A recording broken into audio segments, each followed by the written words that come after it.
শেখ হাসিনা সরকারের যে পতনটা হয়েছে, এই পতনের অন্যতম কারণ হচ্ছে আমার কাছে মনে হয় উনি মানুষের উপর যে জুলুমটা করেছেন, যত অন্যায় করেছে, এর বিচার যদি করা শুরু হয়, বছর পার হলো বিচার শেষ হবে না। যুবক ভাইরা ঠিক কিনা বলেন? শেখ হাসিনার পতনের অন্যতম কারণ আমার কাছে মনে হয় উনি আমাদের গ্রহণযোগ্য শ্রদ্ধেয় আলেম আল্লামা দেলোয়ার সাঈদী সাহেবকে যে কষ্ট দিয়েছেন,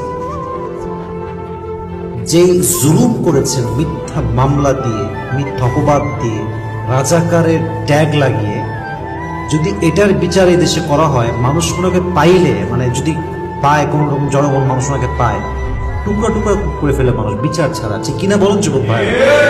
মানে আইন লাগবে না, বিচার লাগবে না, এরকম একটা অবস্থা দেশে আমাদের চলতেছে। যে দেশের মানুষ 16 বছরের এই ক্ষমতাকে উৎখাত করতে পেরেছে, ধ্বংস করতে পেরেছে, ধূলিসাৎ করতে পেরেছে, পতন ঘটাতে পেরেছে, তারা চাইলে যে কোনো ব্যক্তি জালেম হলে, জুলুম করলে, তাকেও তারা পতন করতে অবশ্যই সক্ষম। ঠিক আছে না যুবক ভাইয়েরা?